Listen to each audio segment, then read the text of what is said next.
Healing Himalaya संस्था के द्वारा पहाड़ों की रानी शिमला को साफ सुथरा बनाए रखने का बीड़ा उठाया गया है। संस्था के द्वारा हर रविवार को शहर के अलग अलग क्षेत्रों में जाकर सफाई अभियान चलाया जाता है। वहीं इस रविवार को भी परिवहन निगम के चालक परिचालकों और सुलभ शौचालय के कर्मचारियों के साथ मिलकर शिमला के न्यू बस स्टैंड के आसपास के क्षेत्रों में सफाई का महाअभियान चलाया गया। रविवार को भी परिवहन निगम के चालक परिचालकों और सुलभ शौचालय के कर्मचारियों के साथ शिमला के न्यू बस स्टैंड के आसपास के क्षेत्रों में सफाई महाअभियान चलाया गया और बस स्टैंड के आसपास जंगलों में कूड़ा एकत्रित किया गया।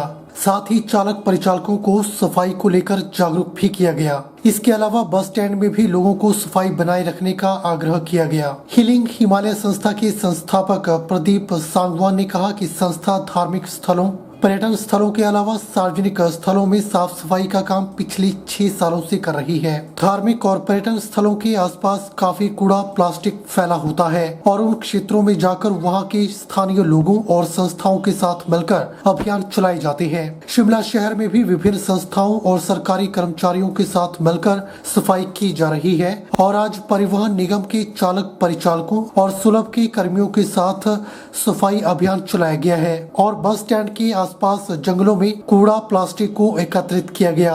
उन्होंने कहा कि परिचालकों का लोगों के साथ मिलना जुलना काफी ज्यादा रहता है। ऐसे में उनके द्वारा लोगों के बीच स्वच्छता का संदेश देने के उद्देश्य से आज यहां पर यह अभियान चलाया गया है। इसके अलावा सुलभ शौचालय के कर्मचारियों को भी इस अभियान में शामिल किया गया। हिलिंग हिमालय पिछले 6 सालों से एक्टिवली अलग अलग क्षेत्रों में काम कर रही है।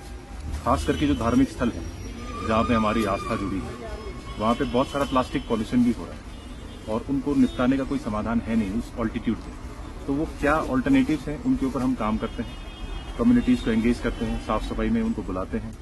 और फिर जैसे प्राशन में अभी हमने पिछले हफ्ते साफ सफाई की, वहाँ पे हमने पूरी एक सोसाइटी जो है, लोकल सोसाइटी है, प्राशन टूरिज्म डेवलपमेंट सोसाइटी, उनको एक जिम्मेदारी दी कि आप रेगुलर साफ सफाई करें। जब भी आपके पास 100 से अधिक गार्बेज के बैग्स हो जाते हैं, हम आपके लिए गाड़ी भेजेंगे और वो रिसाइकलिंग सेंटर तक लेके जाएंगे। तो ऐसी सुविधाएं हम देना चाहते हैं अलग अलग धार्मिक स्थलों के लिए। ये एक हमारा पार्ट है। सेकंड जो है, रेगुलर बेसिस पे जो क्लीनिंग ड्राइव्स हम करते हैं, जैसे कि आज, जिसमें कि हमारे साथ जो है हिमाचल रोडवेज ट्रांसपोर्ट कॉर्पोरेशन के जितने भी वर्कर्स हैं, ड्राइवर, कंडक्टर, मैनेजमेंट टीम, जो वो सब लोग आए।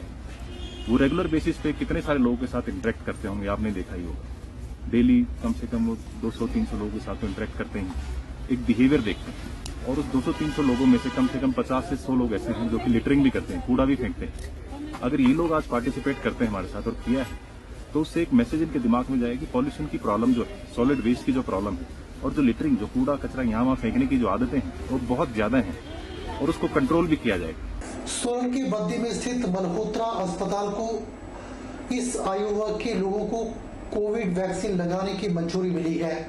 जिला में यह पहला अस्पताल होगा जहां पर लोगों को पैसा खर्च कर वैक्सीन लगाने को मिलेगी। हालांकि अभी अस्पताल के पास कोविशील्ड की व्यवस्था है। यह वैक्सीन लोगों को केंद्र सरकार की ओर से निर्धारित किए गए दामों पर मिलेगी। इसके लिए अस्पताल प्रशासन ने तैयारियां पूर्ण कर ली है।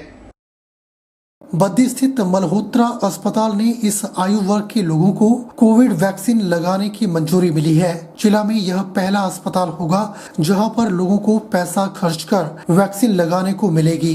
हालांकि अभी अस्पताल के पास कोविशील्ड की व्यवस्था है। यह वैक्सीन लोगों को केंद्र सरकार की ओर से निर्धारित किए गए दाम पर मिलेगी। इसके लिए अस्पताल प्रशासन ने तैयारियां पूर्ण कर ली है। अधिक जानकारी देते हुए जिला स्वास्थ्य अधिकारी डॉक्टर मुक्ता रस्तोगी ने बताया कि अभी तक जिला में एक ही अस्पताल को वैक्सीन लगवाने के लिए अधिकृत किया गया है। अन्य किसी भी अस्पताल ने वैक्सीन लगाने के लिए अपनी रुचि नहीं दिखाई है। इसलिए अगर किसी ने भी जिला सोलन में वैक्सीन लगवानी है तो वह नालागढ़ में जाकर वैक्सीन लगवा सकता है। उन्होंने कहा कि केंद्र सरकार की ओर से 225 रुपए वैक्सीन डोज लगाने के लिए निर्धारित किए हैं, लेकिन अस्पताल के द्वारा इसके ऊपर सर्विस टैक्स और डॉक्टर ड्यूटी टैक्स लिया जा सकता है। उन्होंने कहा कि वह और अस्पतालों से भी इस बारे में आग्रह कर रही हैं, लेकिन अभी किसी ने भी हामी नहीं भरी है।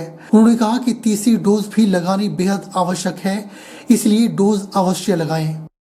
जन पब्लिक को ये बताना चाहती हूँ कि जो हमारा ये प्रिकॉशन डोज है वो health care worker, frontline worker और मोर देन 60 इयर्स के लिए फ्री में लग रही है गवर्नमेंट हॉस्पिटल्स में। इसके अलावा जो भी कैटेगरीज आती हैं उनको जो मैसेज आया हुआ है कि भाई उनकी डोज जो है वो प्रिकॉशन डोज प्राइवेट हॉस्पिटल में लगेगी, तो वो अपनी प्राइवेट हॉस्पिटल में ही लगवाएंगे। उनके लिए गवर्नमेंट में अभी हमारे पास वैक्सीन उपलब्ध नहीं है। तो सभी से निवेदन है कि जिनको भी जैसा मैसेज आ रहा है कि अगर उनको प्रिकॉशन डोज का मैसेज ये आता है कि वो उनकी प्रिकॉशन डोज प्राइवेट हॉस्पिटल में लगेगी, तो उसके लिए वो प्राइवेट हॉस्पिटल को संपर्क करें। हमारे ज़िला सोलन में अभी तक सिर्फ एक ही हॉस्पिटल है जो कि नालागढ़ में स्थित है, मल्होत्रा हॉस्पिटल। पूर्व सांसद व वर्तमान में अनुसूचित जाति आयोग के अध्यक्ष प्रोफेसर वीरेंद्र कश्यप ने सोलन में पत्रकार वार्ता को संबोधित करते हुए कहा कि कुछ षड्यंत्रकारियों ने साजिश के तहत उनकी छवि को धूमिल करने का प्रयास किया था, जिसके चलते वर्ष 2009 में उन पर मामला दर्ज हुआ था, जिससे उनके राजनीतिक कैरियर को खराब करने की साजिश रची गई थी। लेकिन कोर्ट ने इस मामले पर उन्हें दोष मुक्त करार दिया है।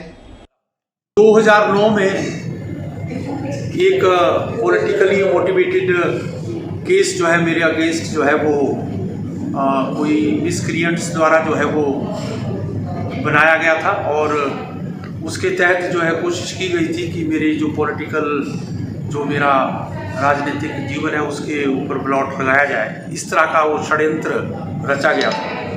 परंतु 2009 के बाद जो है, जिस वक्त मैं ना तो कोई पब्लिक सर्वेंट था, ना कोई एमएलए था, ना एमपी था, ना कोई चुना हुआ प्रतिनिधि, इसी के साथ साथ कोशिश ये की गई थी कि मुझे उस वक्त जो है वो 2009 का लोकसभा का टिकट भी ना मिले। इस तरह का एक षड्यंत्र रचा गया था। पर उसके बाद जो है ये सरकार, उस तत्कालीन सरकार ने जो है वो जो केस बना था, उस सरकार के माध्यम से जो है वो एक एसआईटी गठित की गई और उसमें पाया गया कि ये प्रेमा फेसी जो है ये केस बनता नहीं। परंतु जब सरकार बदली और वीरभद्र सिंह जी की सरकार आई तो उन्होंने फिर उसी केस को दोबारा से रीओपन किया और विजिलेंस के द्वारा जो है वो फिर दोबारा से उसमें जो है वो इंक्वायरी शुरू की, और वो कोर्ट में केस अभी कल ही हमने जो है कोर्ट ने अपना निर्णय दिया है, जिसमें कोर्ट ने कहा गया कि मुझे जो है पूरी तरह से कहा गया कि इसमें इनका कोई दोष नहीं है और इसकी ये केस जो है पूरा। ऊना के इंदिरा मैदान में एस्ट्रो टर्फ पर हॉकी के खिलाड़ी पसीना बहा रहे हैं। लड़के और लड़कियों की स्टेट लेवल की टीमें यहां पर पहुंच चुकी हैं और ट्रायल के बाद इनको नेशनल लेवल की हॉकी खेल प्रतियोगिता में हिस्सा लेने का मौका मिलेगा।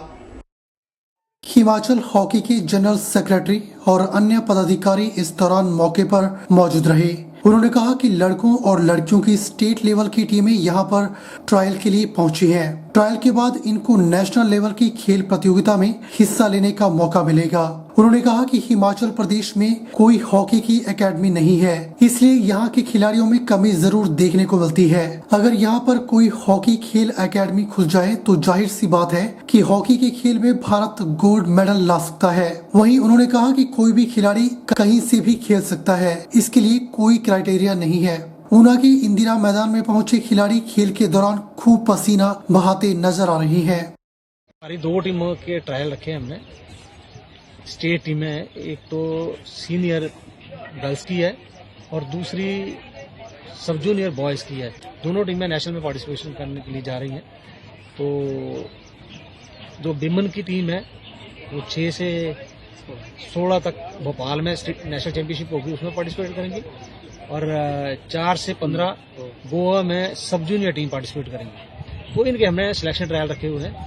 तो जो सिलेक्शन कमेटी है वो अपना काम कर रही है, तो जो वो करेगी फाइनल करके तो उनका कैंप लगाएंगे हम यहाँ पे, या हो सकता है बाहर भी लगा सकते हैं, चंडीगढ़ वगैरह में या दिल्ली में, जहाँ कंपटीशन मिल सके। सब जूनियर बच्चों के लिए तो ठीक है क्योंकि सीनियर बच्चे मिल जाते हैं कंपटीशन के लिए, लेकिन लड़कियों के लिए इतना अच्छा नहीं है चांस।